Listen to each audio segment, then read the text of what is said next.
Sorcery, spells, magic, whatever you want to call it. Magic is a major aspect in all realms of fiction, with fighting games being no exception, using magic to explain how some of the random fireballs and supernatural powers are used by various characters. But it's one thing to throw an orb of unspecified light. I'm looking at the fighting game characters that specialize in magic, which was suggested by viewer Luis. These characters either have to have the fighting class title of sorcerer, or some synonym of it, or have a moveset that uses a majority of magic-based attacks, or both. Both is good. And what constitutes as magic? I'll have to judge it myself, since the term can be quite vague. Final notes: one character per series of origin, and characters that originated outside of fighting games that later on appeared in a fighting game are still valid for this list. Got all that? I think you do. So let's conjure up the top 10 sorcerers in fighting games. Number 10, Akari from The Last Blade. She's a sorcerer of the supernatural, known as a Japanese word that I'm going to mispronounce if I try to say it.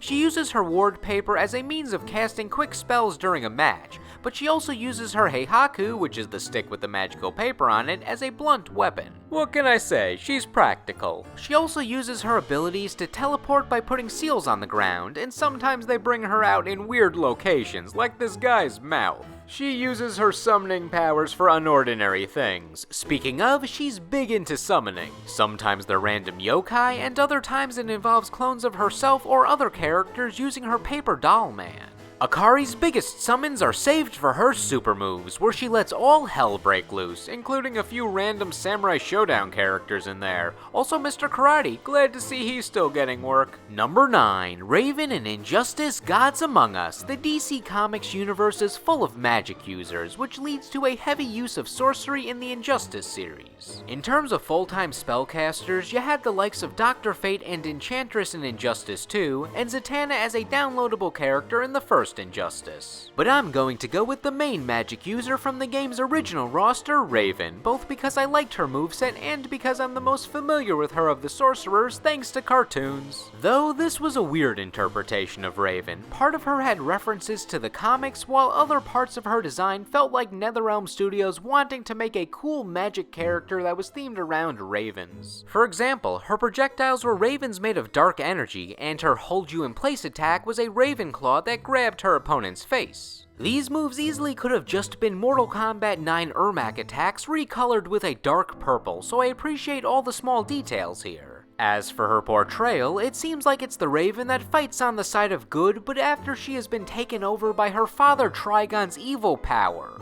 I'm in no mood, Victor.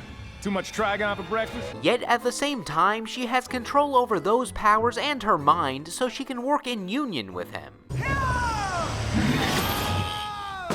While one Raven costume is for her being on the side of Dictator Superman, her default is still supposed to be good Raven. The only times I've seen Trigon-infested Raven was when she was the unwilling antagonist, or when she had his power and influence restrained, but it makes me interested to see when this version of good Raven was prevalent in the comics. Regardless, this magical power gives Raven the tools to surely amplify her opponent's pain. For Themyscira! I will amplify your pain. Okay, is it me or is "I will amplify your pain" one of the most awkward sentences in existence? She can say what she wants. She has magical death powers. This is no game. Number 8, Viola from Soul Calibur. Magic has always had a place in the Soul Calibur series. You can't have a big evil sword without having some broad explanation of magic. And while Taki always had some magic in her back pocket, and Algol could summon chairs, and Nightmare is Nightmare, I feel Soul Calibur 5 was when we got our first full-time magic practitioner in the series with Viola. What kind of magic? I'm not really sure, but unlike other characters that use a blade-based weapon, Viola uses a floating crystal ball that she can control by putting it anywhere on the screen and flinging it around to perform some complex combos.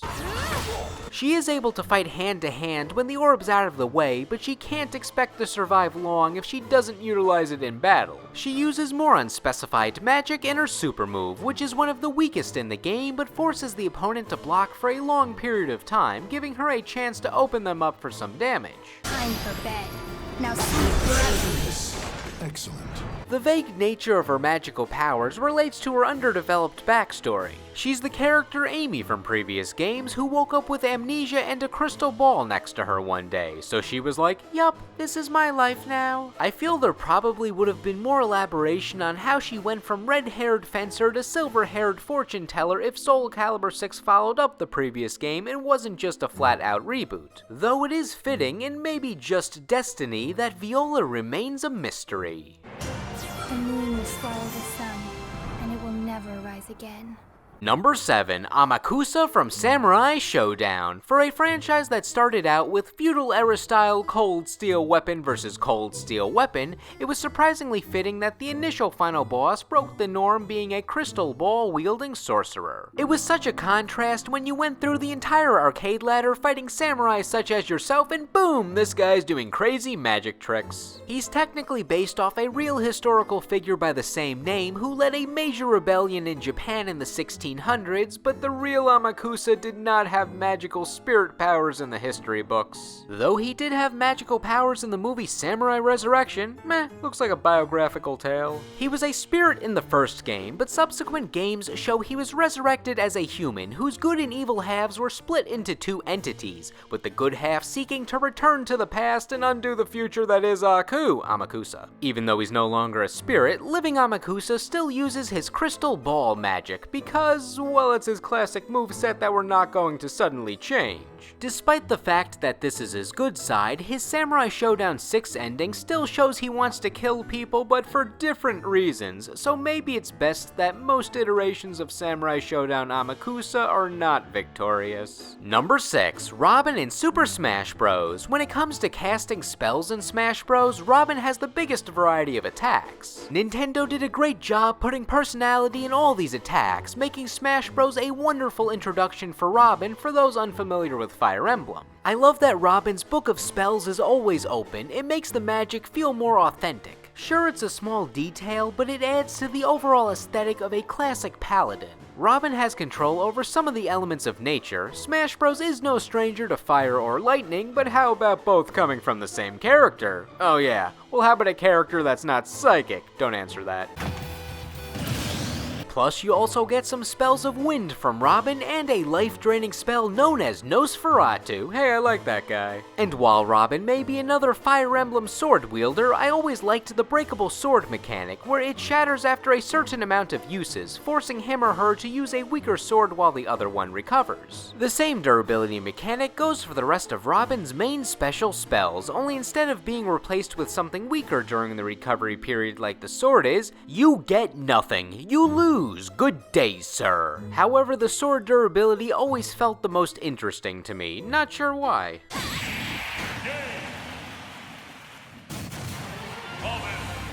Checkmate.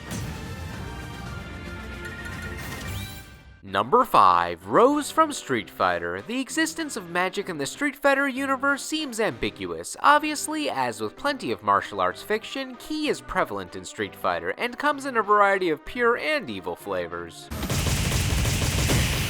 But then there are those energy attacks that don't have a clear relation to ki, like Bison's Psycho Power, or Gil and Urian's abilities to control fire, ice, electricity, and Aegis Reflector. Still, all those guys use a good amount of hand-to-hand combat in combination with their potential magic. Rose, on the other hand, is the Street Fighter character that feels like the closest thing to a pure sorcerer on the roster. Also her student Minot, but I'm going with the master here. Rose uses Soul Power, which is the opposite of Bison's pure evil Psycho Power, because somehow Rose obtained part of Bison's good soul when he was releasing all of the good energy from inside of him to maximize his Psycho Power. Not sure how that works, but I'll give them a pass since Rose's hair is the greatest thing ever. I consider her use of soul energy to be the closest to a full-time magician, since her physical attacks don't involve her directly fighting, but rather her scarf surrounded by the soul energy. She uses it to shove you, reflect projectiles as a makeshift whip, and a few other odds and ends. Then she can just use the pure soul energy to create a fireball, and a bigger fireball, and for Soul Satellite, which is the best super move for Rose based on its utility,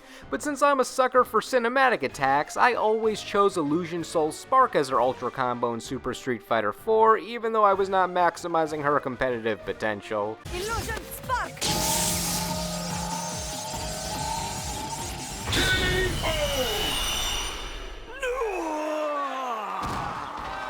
Number 4. Tessa from Red Earth. Red Earth was a Capcom fighter that had elements of an RPG, but all opponents were fought one-on-one like in a fighting game, along with a 2-player mode where you could play like a traditional fighting game with the main characters. I also liked its Japanese name of Warzard better, but I always thought Darkstalker sounded cooler than Vampire, so it's a trade-off of localization. Tessa seems like the breakout character from Red Earth since she appeared in a few crossover fighting games that gave her more exposure. She appeared in the joke yet legitimate fighting game Super Gem Fighter, which had chibi Street Fighter and Darkstalker's characters referencing everything Capcom has ever done in their movesets, and in SNK vs. Capcom. This sort of gave her a reputation as a Capcom fighting game character that would mainly show up in crossovers, especially since Red Earth had a lack of re-releases unlike what the crossover games got. To bolster that point, I've even seen suggestions to put Tessa in the next Darkstalkers game, which would be great if we got another Darkstalkers game to include Tessa in. But through all of these crossovers, it fit with Tessa's backstory of being a character that travels to other realms in search of knowledge. So it was almost like she was made to be the journeyman for Capcom, and despite her appearance, she's not a witch, she's known as a sorcerologist. The difference? Knowledge maybe? These are the story limitations when you only have one canon game and no extra media. Her base moveset is pretty cool. It involves her throwing potions that produce ice or summoning something crazy to help her. Can you turn your arm into a dragon? That's one thing Tessa has over you. She also turns her cat into a short-range projectile, but I'm not sure if that's magic or if she just hides him in her MC Hammer pants. And while in-game dialogue implies that she does not like to be referred to as a witch, she's not helping her cause when she has attacks like this. Though she stands out when she turns her hat into a spinning top of death, and she has a good amount of magical transformations overall. That being said, I don't know if I can count the Gem Fighter ones as her legitimate powers, since everyone turns into crazy stuff in those games. Number 3. Doctor Strange in the Marvel vs. Capcom series. I went into Ultimate Marvel vs. Capcom 3 knowing very little about this sorcerer, only seeing him in that one episode of the Incredible Hulk cartoon where he kinda sounded like Vincent Price. Also, shoutouts to this cartoon, one of my favorite things Marvel has ever produced, but once Ultimate Marvel vs. Capcom 3 properly introduced me to Strange, I was a fan. He had so many unique techniques, both in appearance and properties. Knowing nothing about his backstory, I could easily tell that he's into magic, if not by his outfit, attacks, or the fact that he has time for reading both before and mid-match, then by how much he likes to remind us that he's the Sorcerer Supreme. I am the Sorcerer Supreme. What I like the most about Strange is that he says the name of every special attack that he does. While this is common in fighting games, characters usually have a few attacks that they'll just yell or grunt during to change things up. That or they only have 3 or 4 special attacks to name, but Strange makes sure that you hear every one of the spells that he has mastered, such as the classic Grace of Haga, Eye of Agamotto, Impact Palm, Mystic Sword, Talon, Bolts of Bombast, Daggers of Dinak, 7 Rings of Ragnarok, Spell of Ishet, Astral Magic Daggers of Dinak. By the hoary hosts of Haga, Hyper Combo KO!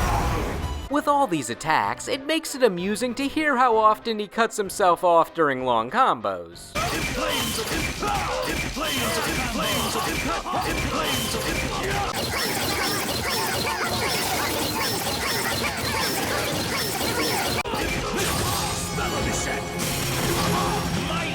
Number 2. Nine the Phantom from BlazBlue. Nine is another elemental magician, but unsurprisingly, she goes much more over-the-top anime with everything. To show physical combat is beneath her, all her basic attacks still involve her casting spells without laying a finger on her opponent. She'll blow a small amount of fire, water, or icy wind for her weakest attacks, and then it's all uphill from there. She can enhance or combine elements for greater effects. Sometimes it's more fire or ice, and other times Nine can summon lasers or darkness that makes fire. If there was any element she could choose as her favorite, I'd assume it's fire, since she seems to have the most attacks that revolve around it. She even puts a twist on the Monty Python intro with fire as she crushes you with a fiery fist from the sky. And when she wants to finish you off, she overkills it with massive balls of fire. Hey, it looks like your fireballs are a bit off target there. Oh, you got her. I should have known that one of the field-sized fireballs would hit based on the odds alone. 9, win! Much more of her demeanor reflects her sense of power as the strongest magician in the world, citation needed. Like how her dash actually teleports her forward or back in a fiery flash, removing her from the field for a split second. Huh, so even running is beneath her. And when she's defeated, Nine is one of those characters that just reclines on the ground because she was holding back to test your powers since she is too strong to be knocked out. 9, lose. And all this makes sense because she's a boss. Being a boss. No, she's a boss in the arcade ladder, not boss like the outdated slang for cool. Aw, man. Destruction finish! ほら、立ちなさい。 Hey, it's those crazy honorable mentions. Kan-Ra from Killer Instinct. He's a sorcerer that has mummy-like powers that dresses like a mummy, but isn't a mummy at all, but for all intents and purposes, he's still basically a mummy who's also a sorcerer. Zelda in Super Smash Bros. Many of her attacks use unspecified magic. She'll hit you with it or levitate you with it, but a majority of it is not as flashy as what we see from other magicians. Then again, it fits Zelda's character as that mild-mannered, non-physical fighter.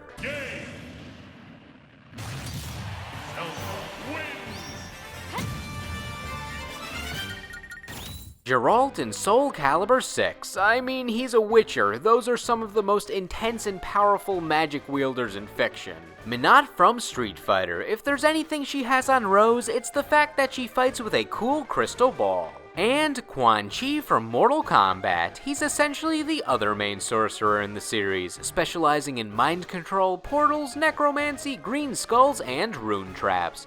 Also, the fact that he's the last honorable mention here may spoil who's on top of this list, so let's move on quickly. Quan Chi wins. For number 1, I went with the first clearly defined fighting game sorcerer who also served as a final boss in the days of old. It's Shang Tsung from Mortal Kombat. Shang Tsung's powers revolve around soul stealing and fire. Shang Tsung wins. While the story of Mortal Kombat has seen some retcons that change up established character information, the general story is Shang Tsung was a normal fighter who learned the ways of dark magic by becoming Shao Kahn's right-hand man. Technically speaking, Shao Kahn is the more powerful sorcerer, but that's just because he's meant to have all the abilities. She exists only because of my sorcery. And you breathe because I restrain mine. Emperor! The Elder Gods also punished Shang at some point with rapid aging, but he could use the soul-stealing powers that he learned at a different point to prevent the aging and let himself live centuries longer than he would have even without the curse of aging. Yeah, the Elder Gods' powers here were essentially moot. The soul-stealing has been integrated into Shang Tsung's moveset in various ways over the years. In the original trilogy, Shang Tsung could freely transform into any character in the game mid-match to represent him taking a part of their souls at some nondescript point in the past. With their appearance, he also gains all their moves, so Shang Tsung has always been a character for more advanced players who know how to play most of the cast.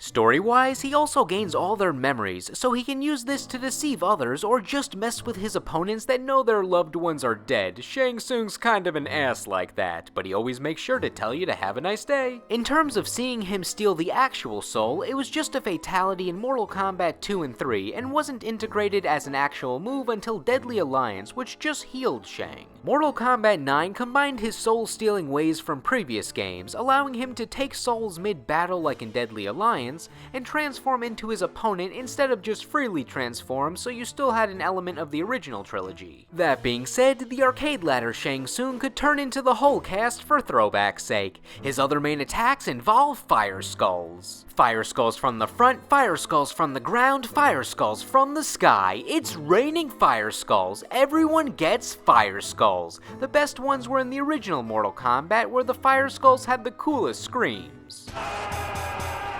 Other games have added some odds and ends over the years, like his Scroll of Wonders in MK11, and he can conjure creations as seen in his Flesh Pits, where he makes Abominations you have created here. no katana. He makes living masterpieces that can fight there, including the greatest Mortal Kombat character that has ever existed, the one, the only, Meat. Also Melina. Melina was pretty cool. Let us dance.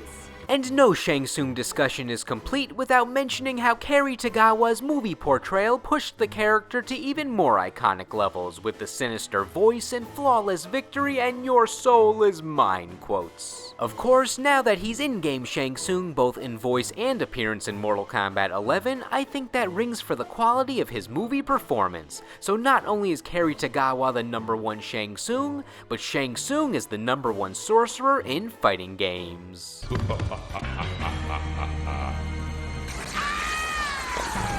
Shang Tsung wins. Fatality. So what did you think? Agree? Disagree? What sorcerers were the true masters of spells and fighting games on my list, and who got magically snubbed? Let me know in the comments. Anyway, thank you all for watching, and I will see you in the next video.